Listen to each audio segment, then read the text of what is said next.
5월달 참 행복한 달이죠. 어린이날 있고, 어버이날, 스승의 날, 종합소득세 세금 납부하는 달.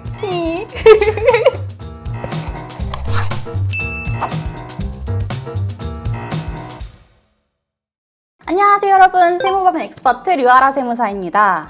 벌써 5월인데 5월 참 너무 좋은 계절 아닌가요? 날씨도 좋고 또 가정의 달이잖아요. 어버이날 있고 어린이날 있고 스승의 날 있고 너무 좋은 것 같은데 우리 어른이들은 자영업 하시는 분들 5월달이 조금 부담스러울 수 있을 것 같아요. 바로 종합소득세 신고의 달이죠. 종합소득세 신고라는 건 작년 내가 이제 사업소득으로 1년 동안 벌어들인 소득에 대해서 세금을 신고하고 납부하는 달이에요. 그러니까 이게 1년치가 결정되는 거니까 얼마나 중요하겠어요. 그렇기 때문에 우리가 잘 신고하면 세금을 줄일 수도 있고 자칫 잘못 실수하면 불필요한 세금을 낼 수도 있으니까 아주 중요한 달인 거죠. 그래서 종합소득세 신고를 할 때 가장 중요한 거 핵심 딱 5가지 저랑 같이 오늘 이야기해보는 시간을 가져보겠습니다. 세금은 작게, 성공은 크게. 저랑 같이 시작해볼까요? 렛츠고! 자, 첫 번째, 모두 채움 신고라고 해서 무조건 하시면 안 됩니다. PD님 혹시 모두 채움 신고라고 들어보셨어요? 그래요? 모두 채움 신고라는 건 그야말로 모두 채워주는 신고예요. 그러니까 요거는 다 해당되시는 건 아니고 조금 소규모이신 사업자분들 중에서 이제 단순 경비율 대상자이신 분들이 해당이 되시는데 되게 간편해요. 간편하게 1분 만에 이제 국세청에서 홈택스 또는 이제 손택스 앱 아니면 세무서에서 보내주는 고지서를 통해서 ARS로 1분 만에 신고를 할 수 있는 방법이거든요. 그래서 이 신고 대상자인 분들은 이 모두 채움으로 신고하시는 경우가 많은데 이걸로 신고하면 손해보시는 경우가 생각보다 많아요. 자, 왜냐하면은 종합소득세 신고를 할 때 우리가 사업소득 금액을 계산을 하잖아요. 추계신고라는 방법이랑 장부신고라는 방법이 있는데 이 모두 채움은 추계신고로 하는 방법이에요. 요거는 이제 세무서에서 업종별로 경비율을 정해놓고 그 경비율로 소득 금액을 이렇게 계산을 하게끔 정해놓은 건데 실제로 내가 지출한 비용들이 있어서 요거를 경비로 반영을 한 게 더 이제 소득 금액이 낮아질 수 있는 거죠. 특히 1차 년도에 이제 초기 투자 비용 같은 거 많아가지고 매출보다 비용이 커요. 그런 분들은 이 경비율로 계산한 소득금액보다 내가 실제로 지출한 비용들을 반영해서 계산한 소득금액이 더 작아질 수 있는 거죠. 예를 들어서 이제 2023년도에 개업하신 이제 고객님이 저희한테 오셨는데 첫 해에 이제 마이너스가 난 거예요. 마이너스 한 1,000만 원 정도 결손이었어요. 근데 모두 채움 신고 대상자에 해당하셨던 거예요. 근데 모두 채움으로 신고를 해도 그때 당시에 세금이 거의 안 나왔어요. 그러다 보니까 이제 모두 채움으로 신고를 해도 되나요? 라고 여쭤보시더라고요. 근데 제가 가만히 계산을 해보니까 2차년도 때는 오히려 조금 소득 금액이 이익이 많이 날 것 같더라고요. 그러면 우리는 이 1차 년도에 마이너스 났던 그 1,000만 원을 그대로 신고를 하고 2차 년도 가서 써먹을 수가 있거든요. 그래서 이 고객님 같은 경우는 2차 년도 때 그때 소득 금액이 한 5천만 원 잡혔었어요. 그러면 만약에 모두 채움으로 신고를 했다면 5천만 원에 대해서 2차 년도 때 세금을 다 냈을 건데 저희는 그 1,000만 원을 써먹어가지고 4천만 원에 대해서만 세금을 냈던 거죠. 그때 당시에 15% 정도 세율 구간이셔가지고 1,000만 원에 대해서 15%면 한 150만 원 정도 세이브가 된 거죠. 그리고 이렇게 결손이 나는 경우 말고도 이제 추계로 계산한 것보다 이제 장부 신고가 소득 금액이 더 낮은 경우에는 그 소득 금액 가지고 나중에 건강보험료도 나오잖아요. 그래서 장부 신고로 하시는 게 훨씬 유리해요. 근데 또 이 장부 신고는 혼자 하시기 좀 어렵거든요. 그런 경우에는 저희 세무법인 엑스퍼트한테 전화 주시면 저희가 또 신고를 도와드리죠. 자, 이제 두 번째, 장부 신고를 할 때는 경비를 최대한 잘 반영을 해야 세금이 절세가 되겠죠. 우리가 이제 적격 증빙을 받아야 경비로 인정을 받고 소득 금액이 낮아지고 소득 금액이 낮아져야 세금도 줄어들겠죠. 근데 우리가 정규 증빙을 받지 않아도 경비로 반영이 가능한 항목들이 있어요. 사업용 카드를 사용을 한다든지 뭐 세금 계산서를 받는다든지 이런 건 이미 부가세 신고를 할 때 저희가 잘 반영이 됐잖아요. 그래서 그런 거는 누락되기가 쉽지 않은데 이렇게 이제 적격 증빙을 받지 않는 부분들은 저희가 자칫하면 놓칠 수 있는 거죠. 예시로 일단 기부금을 들 수 있는데요. 기부금 같은 경우는 회사 이름으로 내가 기부를 하지 않아도 대표님 개인 이름으로 대표님이 개인적으로 기부한 것도 경비 처리가 가능하거든요. 그래서 이런 거 있으시면 기부금 영수증 받아서 세무대리인한테 전달해 주시면 세금이 줄겠죠. 그리고 보험료 얘기도 잠깐 해보고 싶은데 대표님의 건강보험료 있죠. 지역가입자로 가입된 건강보험료도 경비 처리로 반영 가능하다는 거 알고 계세요? 대신에 이제 뭐 아이들에 대한 뭐 보험료 아니면 뭐 종신보험료 그런 거는 개인적인 보험료니까 반영이 안 되겠죠. 그리고 또 사업 관련해서 내가 대출을 받았다. 이자 비용도 경비 처리가 가능하거든요. 대신에 원금 상환한 건 빼고요. 원금은 아니고 이자 비용에 대해서만 경비 처리 가능해요. 근데 이게 또 이제 집 관련된 거 있죠. 뭐 생활비 대출을 받았다든지 아니면은 뭐 집을 사기 위해 뭐 주택담보대출을 받았다든지 이런 거는 개인적인 지출이니까 이건 해당되지 않는다는 거 기억해 주시고요. 자, 그리고 이제 고정자산 매입 관련해서 얘기를 한번 해보고 싶은데 보통 이제 초기 사업자분들은 증빙 같은 거 잘 받는 거를 어려워하셔가지고 증빙 하나도 없이 그냥 계약서만 딸랑 쓰고 뭐 인테리어라든지 고정자산 매입이라든지 하시는 경우가 있어요. 너무 안타깝지만 그래서 부가세 매입세 공제를 못 받으셨대요. 하지만 종합소득세는 또 다르거든요. 왜냐하면은 이런 계약서라든지 뭐 이체 확인증, 그러니까 실질적으로 내가 사업을 위해서 지출을 했다라는 게 증거만 있으면은 우리가 종합소득세 신고를 할 때 경비처리를 반영할 수가 있거든요.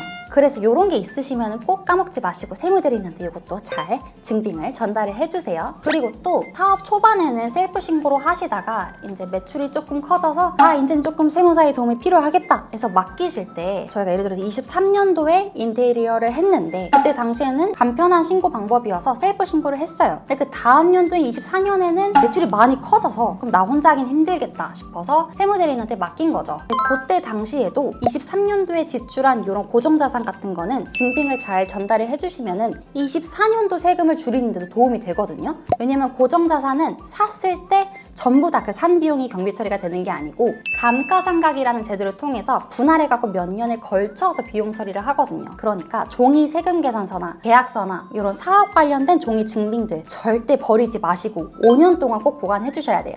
자, 이번엔 종합소득세 줄이는 꿀팁 세 번째 가겠습니다. 우리 이번에는 부양가족공제 얘기를 잠깐 해볼게요. 저랑 제 친구가 똑같은 업종이고 똑같은 매출이고 버는 것도 똑같은데 이 친구는 부양할 가족이 있어요. 배우자도 있는데 배우자가 경제활동도 안 하고 자녀분들도 계시고 부모님도 모신대요. 그러면 내가 벌어서 나는 싱글이니까 혼자 먹고 사는데 이 친구는 부양할 가족이 많잖아요. 그러면 세금을 좀 많이 깎아준다는 거죠.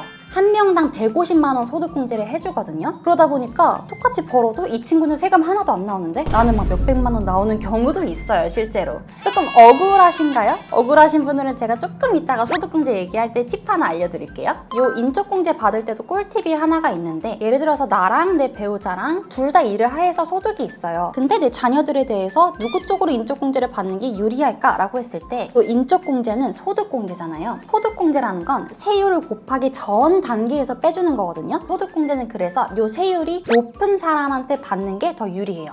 예를 들어서 저희 고객분 중에 아내분도 사업을 하고 남편분도 사업을 하세요. 근데 아내분은 이제 초기 사업자여서 세율 구간이 6% 정도밖에 안 돼요. 근데 남편분은 35% 구간이니까 훨씬 세율이 높죠. 근데 우리 아이들, 자녀분이 두 분이 계세요. 그러면 인적공제 2명이니까 300만 원이죠. 그 300만 원을 아내 쪽으로 받으면은 생각보다 세금 줄이는 게 별로 효과가 없어요. 근데 남편 쪽에서 받으면은 300만 원에서 세율이 한 지방세까지 30% 정도 차이가 나서 거의 한 100만 원 돈이 세이브가 되더라고요. 제가 그래서 센스 있게 항상 이제 남편분 쪽으로 반영을 해드리는데 이렇게 조금 세무대리인이 좀만 센스를 발휘하면은 이런 식으로 세금도 절세할 수 있으니까요. 항상 가족에 대한 상황, 부부간에 어떻게 돼 있는지 그런 걸 세무대리인한테 전달을 해주시면 조금 더 절세가 쉬워지겠죠? 참, 그리고 조금 유의해야 될 게 하나가 있는데 부양가족공제 같은 경우에는 중복으로 받으면 안 돼요. 예를 들어서 내가 이제 부모님을 모시는 걸로 해서 부양가족공제를 받으려고 하는데 내 언니나 아니면 내 남매, 형제끼리 중복으로 받게 되면은 요거는 거의 100% 세무서에서 사후검증으로 연락이 오더라고요. 그렇기 때문에 요거는 미리 가족끼리 누구 쪽에서 받을 건지 상의를 하셔야 됩니다.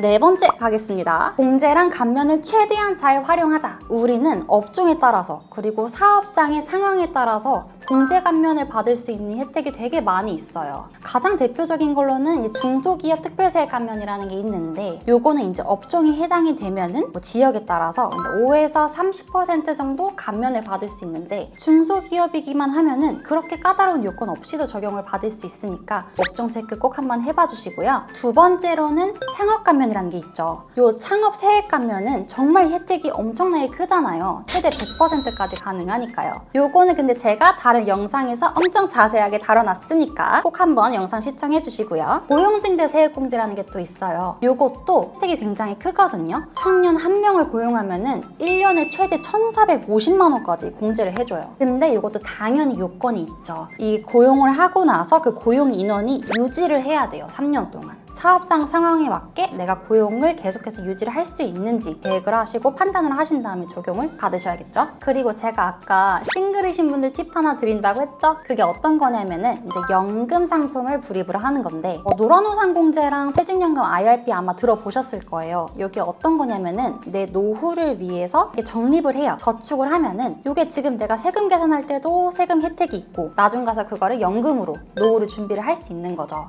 근데 요거 같은 경우는 지금 불입을 막 해서 세금을 줄이는 게 이제 도움이 되다 보니까 너무 무리해서 불입하시는 경우가 있는데 아시다시피 이게 연금 상품이다 보니까 노란우산공제 같은 경우는 내가 폐업을 해야 그리고 이제 퇴직연금 IRP 같은 경우는 내가 이제 일정 연령이 넘어가야 세금 부담 없이 요걸 다시 찾아올 수가 있는데 요거를 무리해서 불입을 하시면은 중간에 이걸 해지하게 되더라고요. 이렇게 되는 경우에 내가 지금 세액공제, 세액감면으로 다 받았던 세금 혜택을 다 토해내게 돼요.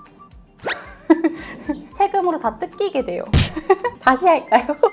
근데 안타깝지만 이런 상품 같은 경우는 중도 해지하시게 되면은 내가 세금 혜택 받은 거 다 토해내야 됩니다. 그렇기 때문에 내 상황에 맞게, 내 사업장 상황에 맞게 무리하지 말고 적정선에서 내가 할 수 있는 만큼 불입하시는 게 도움이 되실 것 같아요.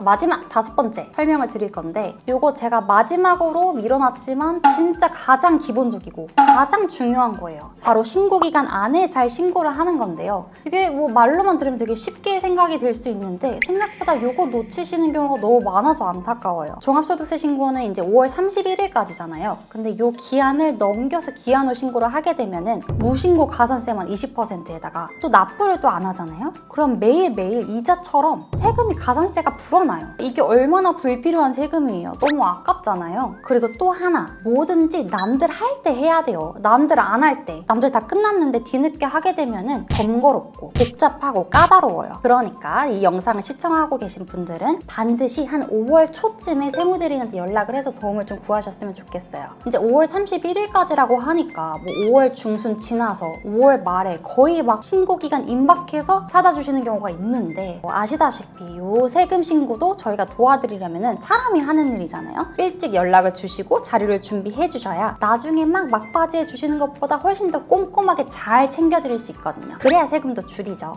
지금까지 이제 종합소득세 신고할 때 꼭 기억해야 되는 거 핵심 5가지 저랑 같이 얘기를 해봤는데 난 들어도 잘 모르겠어, 너무 복잡해, 어려워 라고 하시는 분들 계시면은 저희한테 연락을 주시면 저희가 알아서 센스 있게 신고를 준비해 드릴 거니까요. 반드시 5월 초까지 엑스퍼한테 연락 주시면 됩니다. 특히 내가 학원을 운영한다, 교육서비스업이다, 여기 교육서비스업 센터 세무사가 도와드릴 거니까요. 연락 주세요. 오늘 이 영상 시청하신 거 가지고 5월달 종합소득세 신고 잘 마무리하시고 내년 5월까지 1년 동안 열심히 힘내서 사업 잘 하시길 응원하겠습니다. 오늘 영상이 유익했다면 좋아요와 구독 꾹꾹 눌러주시고요. 저는 다음 영상에서 더 흥미롭고 즐거운 주제로 찾아뵙겠습니다. 감사합니다.